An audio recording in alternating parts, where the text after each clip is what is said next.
É interessante isso, porque a gente fica bom pra quem gosta de lógica, pra quem gosta de... Acaba tendo um repertório em ficar bom em te dar argumentos de que você merece estar ali, né? Isso. E quando você tá no outro lugar, você vai usar a lógica por o contrário.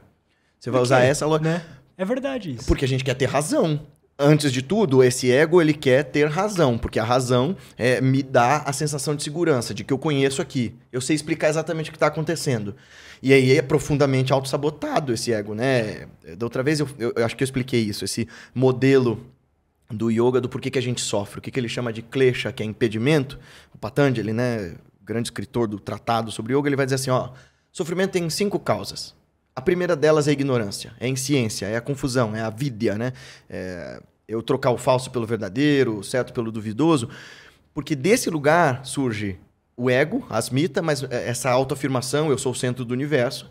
E esse centro do universo, para ter essa sensação de segurança e sobrevivência, mesmo quando tá tudo cagado, ele quer explicar que ele entende o que tá rolando ali.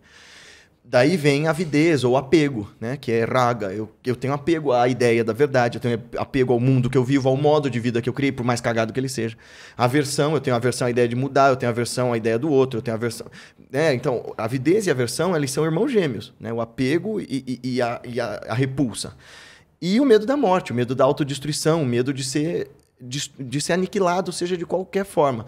Ah, mas uma pessoa em depressão, ela tá... No meu caso, por exemplo, querendo morrer, ela está em crise suicida. Ela não quer deixar de ser. Ela quer deixar de sofrer. Essa é a parada. Só que a gente confunde. De novo, é essa ignorância que faz eu confundir. Eu não entendo que, embora eu seja a causa fundamental do problema, né? Porque você dizer para uma pessoa depressiva, o problema está em você, puta, você está pedindo para a pessoa se matar. Mas não é isso, assim... O problema está em você pela forma como você está olhando para a realidade. Vamos aqui junto comigo que eu te ajudo a enxergar diferente.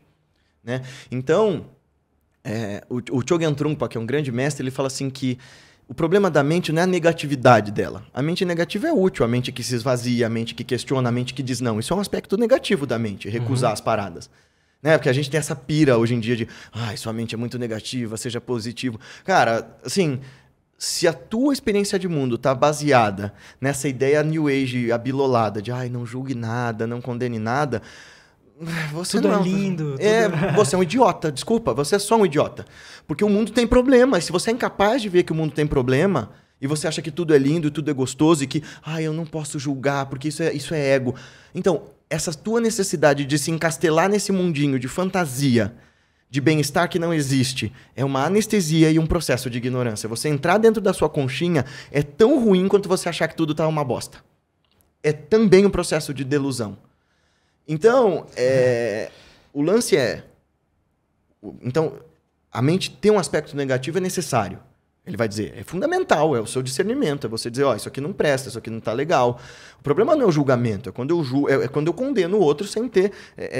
material para isso, né? Então, quando eu tô pré-julgando, quando eu tenho preconceitos. Agora, você julga sem ter conhecimento, né? Que é outra coisa que você tinha falado. Vá lá, exatamente. Porque, assim, você tem que ser capaz de condenar o absurdo. Total. Eu não vou julgar. Eu não vou julgar o cara que tava escravizando as pessoas lá no sul. Não, cara, eu vou chamar esse cara de canalha. É o que ele é. Seja quem for que esteja envolvido nisso, né? Então, é simples assim. O problema não é a mente negativa. É o que o Chogyam Trungpa chama de a negatividade da negatividade. Ou seja, é você usar essa ferramenta de discernimento para autossabotagem.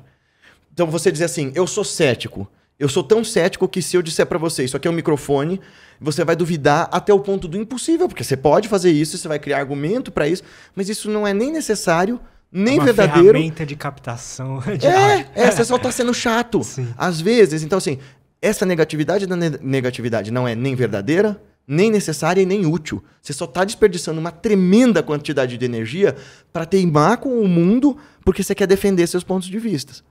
Então, você tem que ser capaz de ser cético sobre o seu próprio ceticismo também. Né? Quer dizer, tem uma hora que eu tenho que questionar a minha teimosia.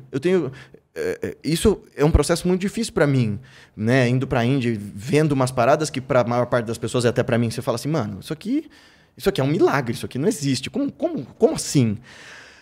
Então, tem uma hora que você tem que parar de teimar. Ó, o cara tá fazendo isso na tua frente, o cara é de carne e osso e tá fazendo essas paradas. Como é que você tá duvidando? O cara tá lendo tua mente, o cara... Cara, eu tenho isso aí, velho. Sabe? Então, assim, tipo... Eu fico duvidando dessas Eu também, paradas. mas chega uma hora que você tem que pensar assim, é útil eu continuar duvidando? Porque a maior parte do tempo é. Ah, se o cara tá tentando me mostrar uma parada sobrenatural pra impingir em mim alguma espécie de controle, beleza, deixa eu duvidar do cara. Mas que nem eu tive agora nos Himalaias, as coisas que eu vi lá, ninguém tava querendo me provar nada, nenhum deles precisava me provar porra nenhuma, eles não queriam nem meu dinheiro, nada. Então assim, eles não estavam querendo que eu fosse seguidor deles, eles estavam lá só fazendo o rolê deles. Por que eu ia continuar duvidando, sabe? Cara, sobre essa questão da negatividade e da negatividade, pra continuar, por que a gente... Quando tá num processo depressivo, por exemplo, a gente consegue cada vez mais se afundar cada vez mais, né? Enxergar o lado ruim das coisas. E porque quando a gente tá bem, a gente também tem esse padrão de se colocando pra baixo. Apego. Se eu tiver que resumir bem, a resposta é apego. É aí a raiz, a gênese do sofrimento, né? Por quê? Porque o apego dá essa sensação de posse, me dá a sensação de identidade, né? Eu sou quem eu sou, baseado no apego que eu tenho, à identidade que eu possuo, aos títulos que eu tenho, às coisas que eu tenho. Essa necessidade de estocar coisas é para dar essa sensação de segurança. Se você quiser voltar lá atrás e entender por que é que a gente se apega às coisas, a gente pode pensar nos nossos antepassados 10 mil anos atrás, em períodos de escassez, né? Olha, se eu salvar essa plantação assim, se eu guardar, esconder dos meus vizinhos, talvez eu não morra de fome no inverno. Então, quando a gente transporta essa ideia do apego primário para a sobrevivência para o resto das coisas e joga nessa sopa o ingrediente da nossa ignorância fundamental, esse avidya, essa confusão com a realidade, então aí você começa a entender por que, por exemplo, que a gente se auto-sabota. Tem um livro, agora eu não lembro agora o nome do autor, ele é Gianotti, acho que é, sobre auto-engano. Ele é um biólogo também que escreveu sobre auto-engano, explicando para nós o seguinte, que o engano, né, a prestidigitação, a confusão, é um mecanismo que a natureza usa, né? Os animais se camuflam, a gente cria maneiras de enganar para sobreviver. O problema é quando a gente usa esse mecanismo contra si, né? Então, qual é a ideia do auto-engano? Por que existe esse lance da autossabotagem? Eu preciso ter a ideia de que eu estou no controle de alguma coisa. Eu preciso ter a ideia de que o mundo em que eu estou é o conhecido. Essa é a ideia do ego, assim, de que as coisas sejam permanentes. Essa é a definição, aliás, dessa ignorância. Achar que são permanentes as coisas impermanentes. Achar que são verdadeiras as coisas que são falsas. Bom, mas aí quando um yogi fala, o que é impermanente? Putz, olha para tudo que fenece, para tudo que morre, para tudo que muda, isso é impermanente. O que sobra? Senão esse lugar silencioso e vasto da consciência interna. Né? Então, quer dizer, a ideia de que eu preciso sobreviver, de que eu preciso ter segurança, começa a ficar confusa. Então, se eu preciso ter explicações para tudo, se eu preciso ter domínio sobre tudo, quando eu estou num processo depressivo e autossabotado, eu preciso justificar para continuar tendo alguma certeza, embora isso seja uma merda, de que eu estou em algum lugar de controle e que as pessoas não fazem ideia do porquê que eu estou passando aquilo. É claro, apego e ego. É a ideia de autocentramento. Você não faz ideia do que eu estou passando. Não, você já teve depressão, mas você não faz ideia. A minha é muito pior. Não, eu sei como eu estou mal. Mas deixa eu aqui, porque não tem solução para mim. Eu já tentei fazer tratamento, eu já tentei tudo. Então, é esse autocentramento. Eu, meu. Quando você abrir mão dessa cacofonia mental, dessa ideia de controle e desse medo da autodestruição, quando você simplesmente se estabelecer no agora, é capaz que boa parte desse tumulto e dessa agitação desatarrache daí. Essa é a hora de você usar a negatividade da mente. Dizer assim, basta, não preciso explicar mais não, para. Só para. Eu penso assim, veio na minha cabeça agora, essa questão de estar aqui e agora, né? Eu imagino que isso há 10 mil anos atrás, será que foi adaptativo? Pra gente ter esse lugar na gente, assim. Eu acho que, na verdade, adaptativo foi a gente criar outra realidade. Porque se você pensar bem, o que um animal faz é estar no aqui e agora. A alegria do teu cachorro, se você sai por 1 hora ou por 10 dias, é a mesma quando você volta. Porque ele está ancorado no presente. Né? E, claro, que bom que a gente teve essa noção de pensar esse tempo imaginativo. Porque passado e futuro são lugares da imaginação. E toda a nossa capacidade de aprendizado está na nossa capacidade de memória. Ora, é porque eu lembro do que a minha professora ensinou, é porque eu lembro onde eu moro, que existe alguma coerência sobre o tipo de vida que eu tenho. Tem mestres, por exemplo, que em estado de profundo samadhi não lembram quem são, não lembram de comer. Eles chegam nesse nível, assim, de tipo... Tem mestres que, em algum grau de meditação, durante um período, não lembram de alimentar o próprio corpo. Não é que ele esquece quem ele é, como uma espécie de Alzheimer. Ele esquece de como manter a integridade física. E claro, ai meu Deus, eu não quero isso. Então, ele está ali explorando esse reino da consciência para que quando ele volte, ele saiba transmitir alguma coisa muito nova, muito verdadeira, muito positiva, que ajude na vida prática. Esse é o lance da meditação, gente. Não é esse escapismo, não é ir para a montanha. É como é que eu transporto essa sacralidade, essa vitalidade, esse estado divino para minhas relações sociais, para quando eu estou no supermercado, para quando eu estou limpando minha orelha, para quando eu estou beijando minha namorada, meu namorado, para quando eu estou rezando ou meditando, para que tudo isso seja integrado. A gente quer se sentir bem, né? Ah, cara, você quer definir Feliz. qual é a busca do ser humano? É isso. A gente parece clichê pra cacete, mas o que a gente quer mesmo é ser feliz. Ué, é isso aí.